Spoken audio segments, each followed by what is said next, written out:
So welcome to the Earthling EDC channel. My name is Phil, and on this channel we talk about small, compact, highly functional EDC gear. EDC stands for everyday carry. These are the things that you carry on your person every day. And everyone on the planet just about carries one of these. It's a cell phone. And on your cell phone, you'll notice that. It's a flashlight or a torch, and it can get you through a lot of problems during the day, looking for things under your desk perhaps, or under your car, or between the seats in your car. This is what you will go to most of the time. Now, it's got a lot of shortcomings. We're going to talk about those today and why you might want to consider upgrading to one of these. So these are keychain lights and mini lights. They come in all different shapes, sizes, and functionalities, but they're going to give you considerably more light than this throws out, but they're going to give you more functionality and the ability to do a lot more things than your phone will. And that's what we're going to get into today. I hope to stick around. I think you're going to enjoy this. See you in a bit. So over the past few years, I've published quite a few videos on building out EDC kits like this one. So this is a small pocket-sized EDC kit that you can build out yourself based on a pocket rack design. That's that little plastic card here. And on it, I almost always include a flashlight. And besides these videos, I also do them on a lot of them on small compact flashlights like this one. This is the Wurkkos HD10, which is a really cool little flashlight. And invariably, after I run those videos, I usually get a few comments in the comment section about why should I have a flashlight? Why? What's the point of that if every person on the planet has a flashlight built into their phone, and almost every person on the planet has a phone? I'm going to say one of the most interesting things is something called depth of field. So depth of field is when, here's an example. So I have here an old camera lens from a Minolta camera. And you can see on the inside of this lens, there is a little white dot. And that's the aperture. It's a manual aperture for this camera. And what it does is, as I turn it, you'll see it lets in more light and less light. And the aperture is used on a very dark day, let's say, or a dark object. You'd have it wide open like that to let a lot of light in. And on a very bright day, you would shut it down like this to let just a small amount of light in. And in doing so, your depth of field is going to change. When it's very small like this, many things are going to be in focus.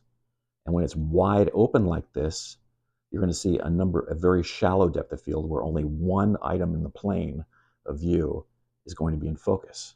And that looks like what you're seeing in these two pictures. So this first picture shows a very shallow depth of field, and it's just a single object of the three objects that is in focus.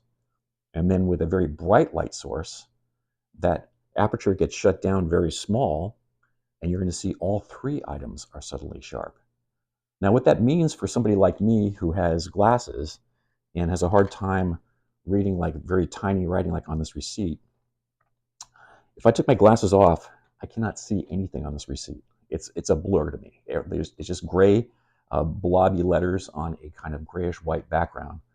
If I put the glasses on, they work just fine, and I can see everything very sharply. But if I want to increase my depth of field, because the problem here is that I can't focus this close, so I'm going to change what my eyes can see by throwing more light on it. And in this case, I can read this pretty well. It says, notice privacy policy. And it's not as bright, as clear and sharp as it would be with my glasses, but it's definitely, I can make things out now because I'm throwing more light at this thing, and my irises in my eye are shutting down, and they're allowing me to have more depth of field to be able to read this. And I think that's an absolutely critical aspect of having a supplemental light, especially if you're an older person and you may not have your glasses with you for some reason. You want a quick way to be able to read something that would be very difficult for you to do otherwise. Okay, and the number two reason why you should be considering a standalone light like this instead of the one that's on your phone is that I got to hold this thing in my hand. I'd like to have two hands free to be able to work with tools or whatever I need to get done at the time. This doesn't give me that opportunity. I can prop it up against something, but as we've all tried in the past, it falls down. It becomes very, very inconvenient to use this in that capacity. So with this, it's got a clip on it like this. It also, this one in particular comes with a headband, so you can put it actually into the headband if you want to do it that way, which is really nice. But the clip is awesome because I can hook it up to pretty much anything. I can put it onto, I mean, you don't really need the headband because it hooks right into my hat like this. Look, I got plenty of light here. This thing throws out a ton of light. This is with a AAA battery. It also comes with a lithium. And it also, you can hook it into your clothing. So I can hook it in my clothing very easily, like this. And there you go. I mean, I've got plenty of light again. So this gives you a lot more options to work with than you're going to have with this one. So this is going to cause you problems. This one is going to solve them for you.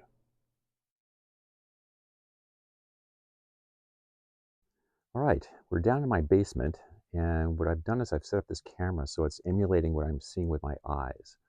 So you're seeing the same brightness as I am on your screen.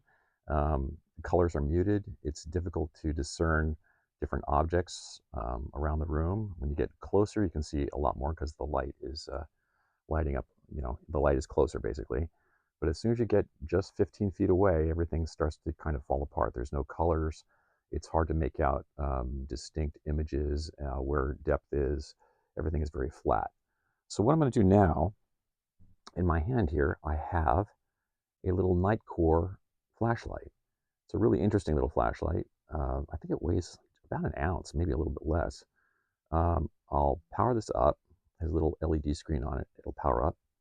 And this thing has an output of 500 lumens from the two light heads in the front of it. So I'm gonna see what that looks like right now. Now that is a big difference. So now you can see distinct colors, you can see depth, things are no longer flat, you can make out distinct objects. It's a big difference. So, and this flashlight is something that you can put on your keychain. Again, it's very lightweight. It's easy to carry. It's not going to really impact. You can, on the back of this, I even have a bit of hook and loop tape. I can actually attach it to the back of my phone if I want to. So yeah, it's a good tool to have. I think it brings a lot more advantages to your lighting situation, having one of these, than just relying on your phone light, which is back to where we are now.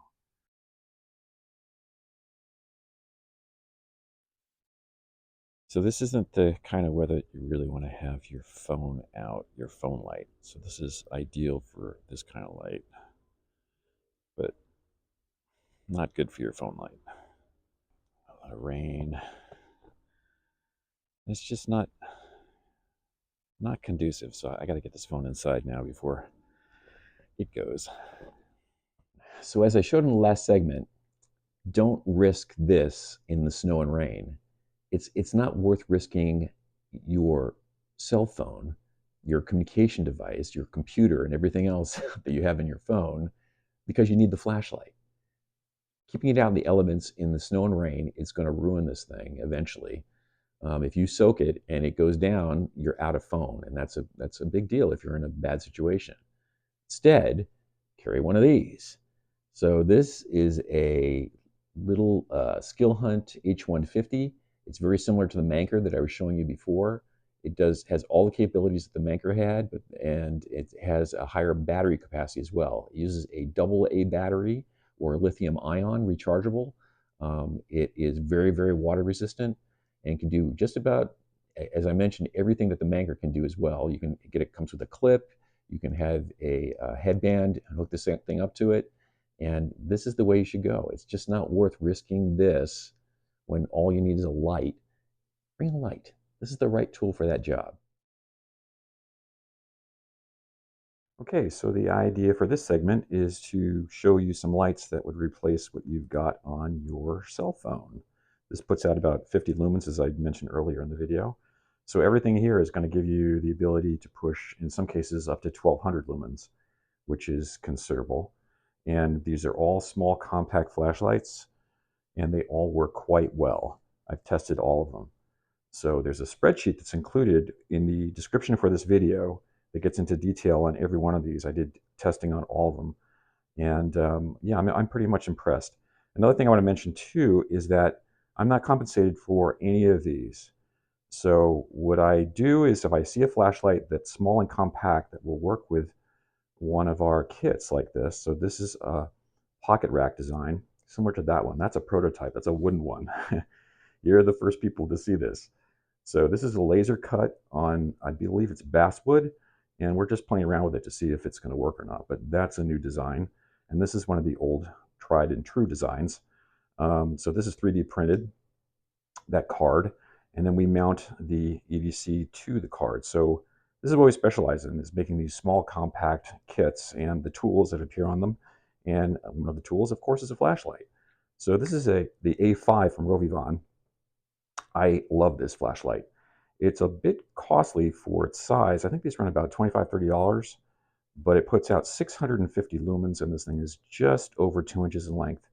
And I think about 5.5 millimeters, inches wide. So it's about half an inch wide and about just over 2 inches long. And it has a light output on the side as well as the 650 lumens out the front, which is quite powerful. And it's amazing to have that much versatility in such a small, compact design. It also comes with a clip like this, and just clips on here. It's a magnetic clip, so you could, if you're working on the hood of your car, you want to clip this up underneath it, you could do that. Yeah, so it's a nice little piece and ideal for these compact kits that we make. Okay, the next one up that didn't show in the video. So this is an S11. This is similar in overall design to the A5, but it's not going to be, I think, quite as water resistant. You might want to get some silicone grease, and if you buy one of these, and just stick it on the inside around the USB-C plug here. Everything else is pretty well sealed up front. There's a nice O-ring here. So this is made by a number of different companies. The S11 is a fairly common design. It's been around for a number of years. I've had this one for a couple years. I like the side light here, and the beam comes out about 300 to 400 lumens, in that range. Again, the testing in the spreadsheet that I include in the description, you might want to take a look at that if you want more details and comparison between this and the A5. So as you can see, they look quite similar, but this one has a much, much, much better build. You're paying for that build. And this one, though, they just keep on running. I have no idea why, but they do. And this is going to run about $3 to $4. So yeah, that's the price thing. So you could buy a bunch of these if you wanted to for the price of one of these, but you're probably going to go through several of these. I actually have not gone through one of these, and I've been using them for quite a while. Yeah, okay, on to the next one. This is the Wurkkos HD10. I had featured it in the video in a couple places. I don't think I showed it in much detail, though. So what I want to point out here, I'm going to show you a video now of this right here, and it's completely immersed in a mug of water. So I just dropped it in. The waterproofing on this is pretty extensive. It's got a programmable, I believe, display for this. So yeah, it's pretty interesting how this thing works. I have another Wurkkos here as well, and that is also programmable. It has a large number of functions. Yeah, it's quite impressive how much the Wurkkos does with these, and they're known for this programmability for the various light outputs on this thing. So it's very cool. Magnetic tail cap on it as well, and puts out about 1200 lumens. So this is probably the most powerful flashlight of these mini flashlights that I'm showing you. All right, now we have, well, let's do these two Sofirns. So this is a new color from Skillhunt. This is a green. This is the black. This is the original one, and these are the SC13s. They both have pretty good output, really nice little flashlights.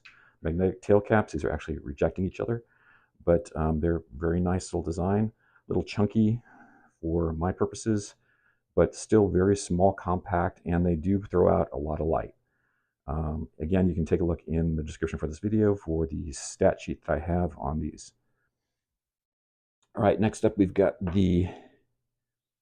this is the, let's get here. Is this the TB, I believe it is? Let's take a look. Ooh, this is the other Wurkkos. This is the TS10 V2, so version 2 of this.